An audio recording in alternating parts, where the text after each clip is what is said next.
Hello বন্ধুরা, চলে এসেছি আবারও একটি রেসিপি নিয়ে। আজ তৈরি করে দেখাবো কালী পূজা স্পেশাল একটা ভাজা মিষ্টি রেসিপি, পান্তুয়া। এখানে আমি কি কি নিয়ে নিয়েছি দেখিয়ে দিচ্ছি তোমাদেরকে, চলো।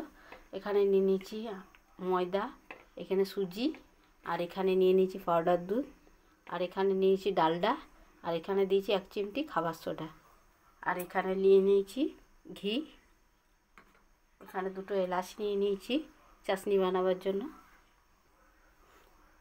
সমস্ত কিছু পাউডার দুধ, ময়দা, সুজি সমস্ত কিছু একসঙ্গে এগুলোকে মিক্স করে নেব ডালডার সঙ্গে। ডালডাটা দিলে মিষ্টিটা খুবই ভালো হবে। আর এখানে একটু সেন্টের জন্য ঘিটা দেব, ঘিটা দিলে ঘিয়ের সেন্টটা একটু ভালো লাগবে। আর এখানে এইটা আমি একটু গরম দুধ দিয়ে মাখবো, তোমরা চাইলে এখানে গরম জল দিয়েও মাখতে পারো।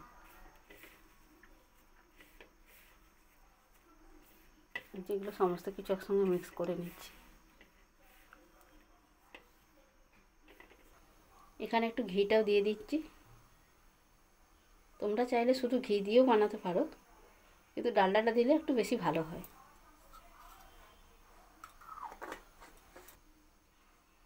ঘিটা দিয়ে আবারও মিশিয়ে নিচ্ছি।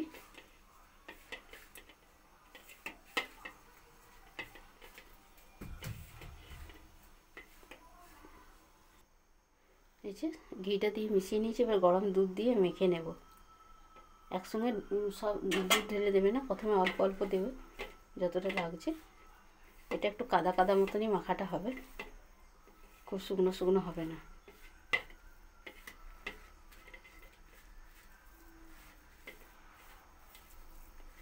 একটু কাদা কাদা করে মেখে নেব।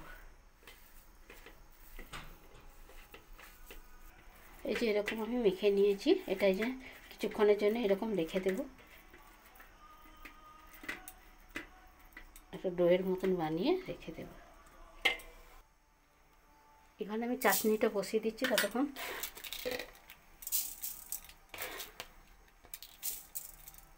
এখানে চিনি দিয়ে দিচ্ছি, তোমরা যে হিসাবে মিষ্টি বানাবে সেই পরিমাণ চিনি দিয়ে দিতে পারো।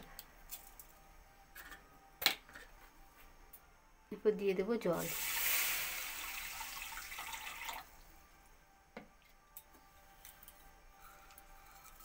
আর দিয়ে দেবো এখানে 2টা এলাচকে ফাটিয়ে নিয়েছি, দিয়ে দেব।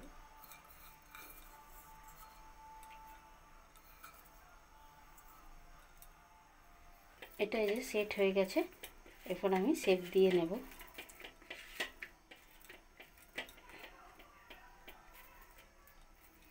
আমি এখানে গোল গোল শেপ দিয়ে নেব।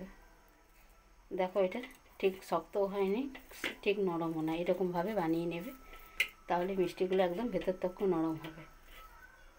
এখানে অল্প অল্প ছোট ছোট করে গোল গোলভাবে বানিয়ে নেব।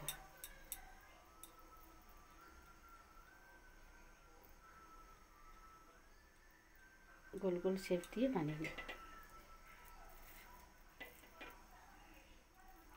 এই যে ছোট ছোট গোল গোল শেপ দিয়ে নিয়েছি, এগুলো যখন ভাজবো তখন আরও বড় হয়ে যাবে, রসে দেওয়ার পর আরও বড় হয়ে যাবে, ডবল হয়ে যাবে। চাশনিটা আমি ওই সাইডে সরিয়ে দেব। এখানে ভাজার জন্য কড়াইটা বসিয়ে দিয়েছি, কড়াইয়ের মধ্যে দিয়ে দেবো সাদা তেল।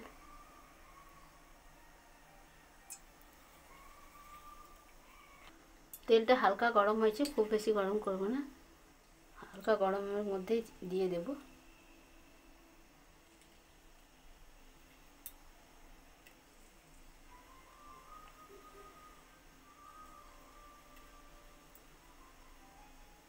হালকা গরম অবস্থাতেই দিয়ে দেব।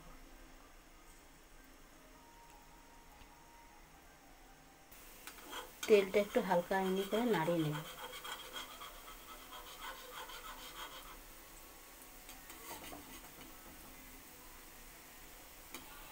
এই যে মিষ্টিগুলো 1 পিঠ ভাজা হয়ে গেছে, আমি এই যে আরেক পিঠ হালকাভাবে উঠিয়ে নিচ্ছি।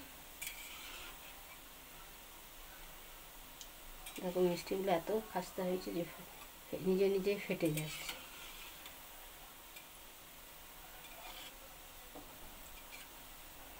ভাজা হয়ে গেছে, এবার তুলে নেব।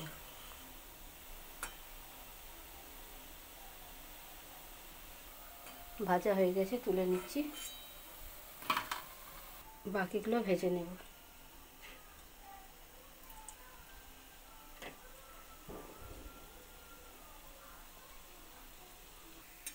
যে বাকিগুলো আমি ভেজে নিচ্ছি। মানে গ্যাসের ফ্লেমটা খুব বাড়ানো চলবে না, কম করে নাড়লে তাড়াতাড়ি রং চলে আসবে, ভিতরটা কাঁচা থেকে যাবে।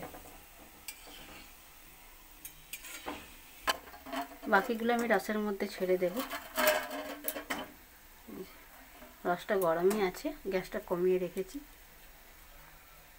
এই যে বাকিগুলো আমি তুলে নেব, দিয়ে একদম ডাইরেক্ট রসের মধ্যে দিয়ে দেব। এই যে বাকিগুলো আমি রসের মধ্যে দিয়ে দিই। দেখো রসের মধ্যে দিয়ে দিয়েছি।